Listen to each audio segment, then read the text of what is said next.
I'm more on the screen than usual, but it doesn't really matter, I guess. Am I not on the screen? No, you're pretty much as on the screen as you usually are. I'm just more on the screen for some reason. Do you not want to be seen for any particular reason? No, I'm good. Okay.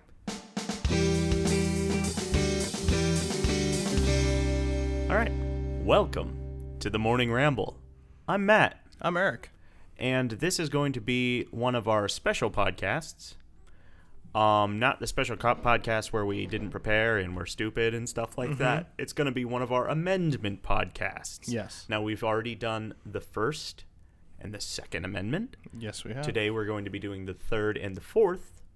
But we've got some stories to just take care of. There was a first. couple more things we need to talk about this week that were pretty exciting. But the first thing we're talking about, we're going to go candidate watch.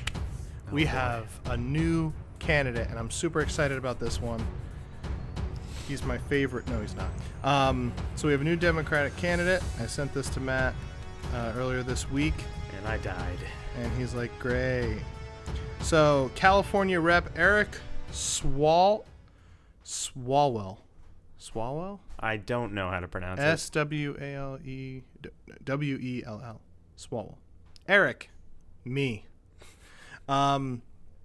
has announced his bid for the 2020 election. So yes, we have another one. We will add him to our ever-growing photo. I did take Biden out. I know how much that we was loved. so funny, though. I know how much we wanted to keep him there, but he technically has not announced. I know he's the favorite, but he's not announced. He's getting there, maybe. But before we leave our representative Eric from California, he later tweeted out his new slogan for his campaign, and I wanted to share it with you. Okay, what's his new slogan, Eric? So he tweeted out, "I am running for president of the United States of America. I see you, I hear you, I'm for you, I am you."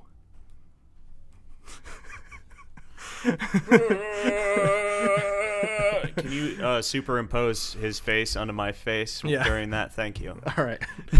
So, yeah, I am you. And that is by far the creepiest slogan I've ever heard. And it seems like no one likes it. And everyone's just like, well, I'm the last person who I'd want to be president, so I'm not voting for me.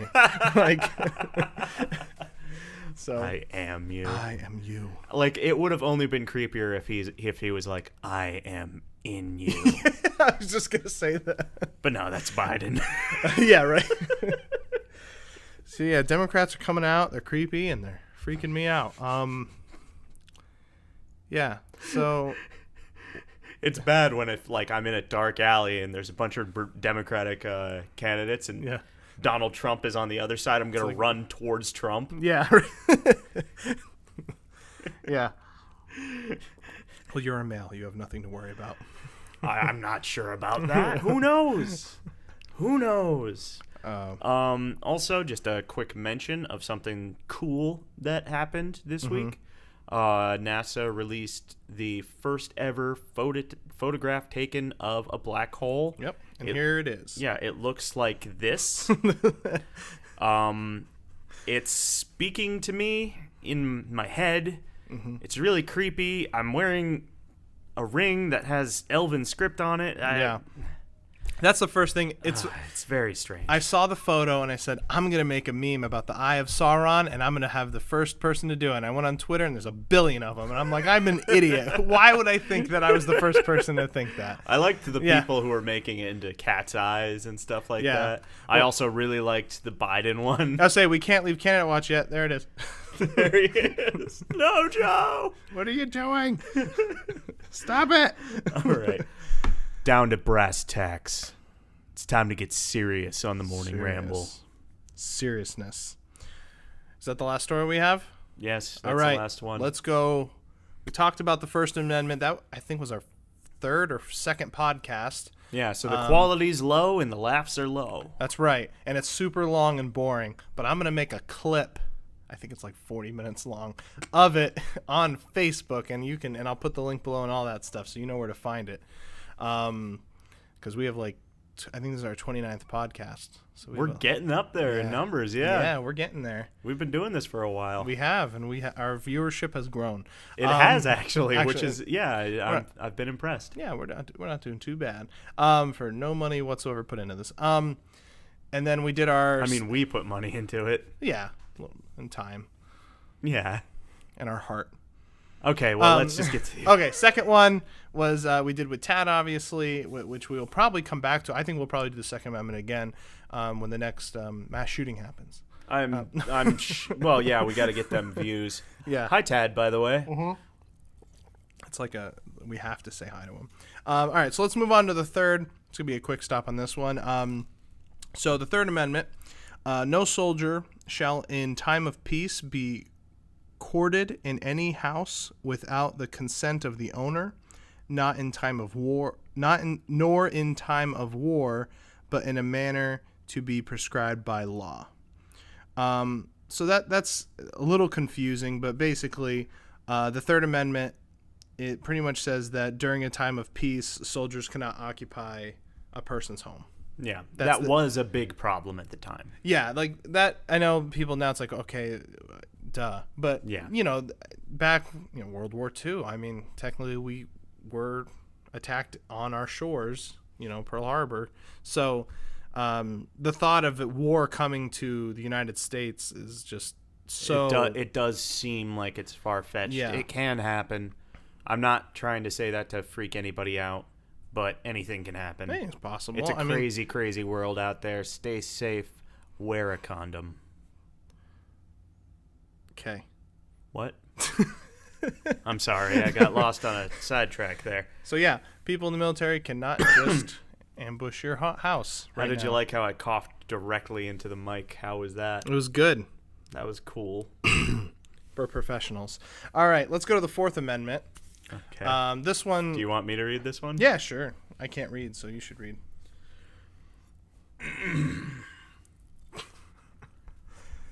The right of the people to be secure in their persons, houses, papers, and effects against unreasonable searches and seizures shall not be violated, and no warrants shall issue but upon probable cause, supported by oath or affirmation, and particularly describing the place to be searched and the persons or things to be seized.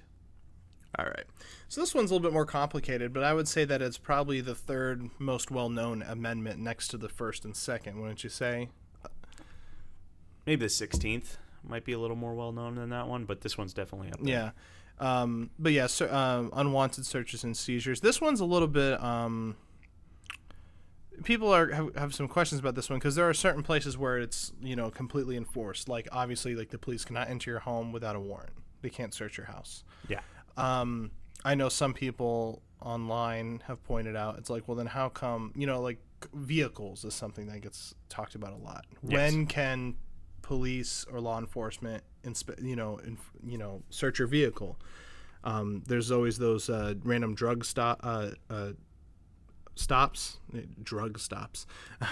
Checkpoints. Thank you. And seatbelt checks and stuff like that. And some people would say that's against the Fourth Amendment. I don't know what you think about that. I have a hard time with it because if it's a DUI checkpoint stop and somebody rolls through, everything's up to date on the outside of the car. Yeah. And they're like say their registration's out by a week or something like that, but they're not drinking or anything like that. I think that should be kind of a gimme. Just slide it through, that kind of stuff. I'm saying that because this happened to me. Yeah.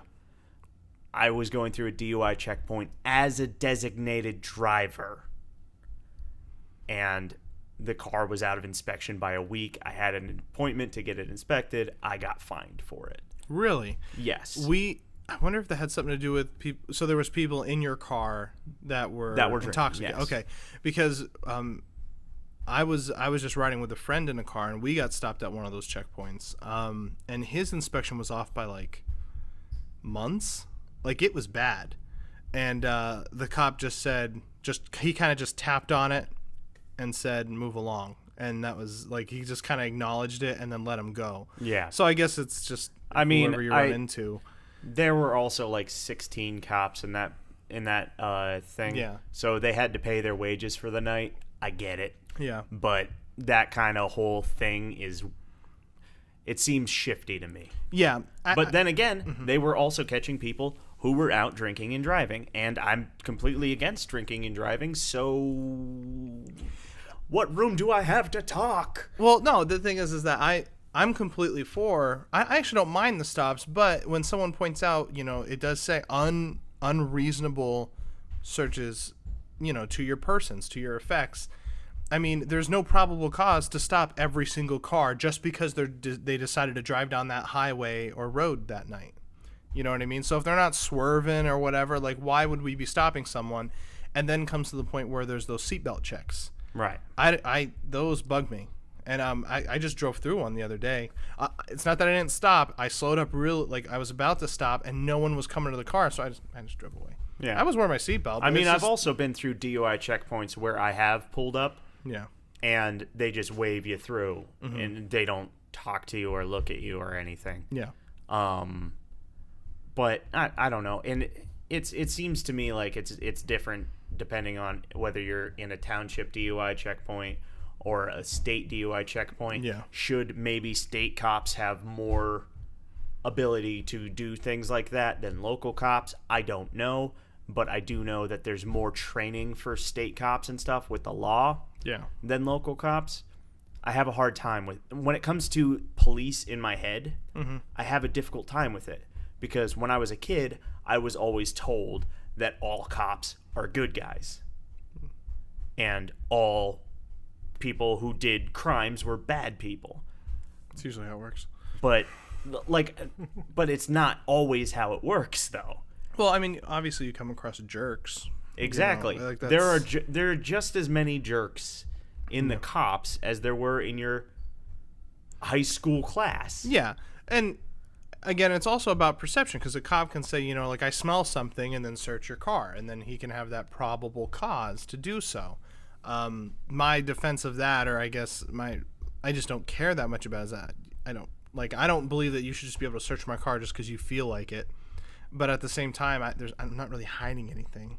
So, go ahead. And then there's also the argument, not to bring guns in this, but firearms. There's a huge debate among gun owners about, should you acknowledge, the proper thing to do is to say, I just want to let you know, I have a firearm on my side, and my concealed carry license is in my wallet. You know what I mean? And then the cop might ask you to, either take it out, or he might ask you if he can relieve you of it while he checks your stuff like that. But I don't know. I've never been involved in that situation. Yeah. But some people don't think you should. That one is a thing. But then again, you also reach the same situation. Not all cops are trained the same amount in these situations. So when somebody is pulled over by a cop, some people aren't as cool with it. Like generally when I get pulled over by a cop, I'm just like, all right, hands on the steering wheel. I've got my registration and everything. I'll hand it to him, whatever. Yeah. But some people really have problems when it comes to getting pulled over by a cop because they're like, I don't know what I did. People have mental I'm breakdowns. Scared. Yeah. So that person is scared. Maybe they do have a permit to carry or something, and they might fumble the words a little. Yeah. Hi, officer. I have a gun. I have a gun on you. Me. So it's like, all right. I don't know. Yeah. It's one of those weird things. So this is followed in a lot of situations. In vehicles, there is a lot. Vehicles is probably the main thing with the Fourth Amendment that a lot of people have problems with, or there's a big discussion around. I mean, houses, it's pretty. I mean, I've seen some cop shows. I know how it works. You go to the judge, you get the warrant, you break down the door, you find the meth. Yeah, I always kind of wondered about that whole breaking down the door thing. Was like, is that necessary? Yeah. Like. Gotta cause some damage. Like you are causing damage. Like, can you just not? Yeah, can you just knock? Like, hey, is anybody home? Okay, the door's open. I'm here to search. Is this guy a violent criminal? No, he's here for bank fraud. Yeah. Like, and if they start running or something, yeah, then there's the whole like kicking down doors and stuff. But the house is probably already surrounded. Maybe it's like so the it's surprise like, element. The surprise element. We got a warrant. Now we can just burst in before he can. All right, take maybe there's the argument with the people would have fair warning to get armed or whatever. Yeah. I'm not sure. I'm sure every case is handled differently. Every case is probably handled differently. Yeah. I do have a story about this. Did someone break down your door? No. Okay. I used to live alone, and the only people who would ever knock on my door were either my landlords or my friends. And my landlords, pretty close, they'd seen me in my boxers before, so I was just going to answer the door in my boxers. As you do. So, very tired Matt swings the door wide open, and there's 2 state police people. So I was like, hi. Sure it's not the first time. Sorry about this. They're like, oh, okay. Who owns that car? I was like, my neighbor over there. They're like, okay, what's his name? I said his name. They're like, okay. Have a good day. Wait, what'd they do? They were like, hey. Have a good day. Okay. There was the look down. Okay. They did the look down. And yes, one of the cops was male and one was female. They both did the look down. I just wouldn't even acknowledge the fact that you were only wearing your boxers. It was very funny. I was so embarrassed. Why would you be embarrassed? You never have to see him again. I was just like, whoa. I'm just here mostly naked. It's funny. It's good. I have a really good cop story. No, I don't. I have never been pulled over. All right. Yeah. Do we have anything else to talk about? No. I was gonna say we could talk about the Fifth Amendment, but I want to save that because there's a lot. I think there's a lot to discuss with that one. That one's gonna be interesting. Yeah, we could talk about the Fifth Amendment, but we're gonna plead the Fifth on that one. Yeah, we are. We're gonna plead the Fifth. All right. That's all I got. All right.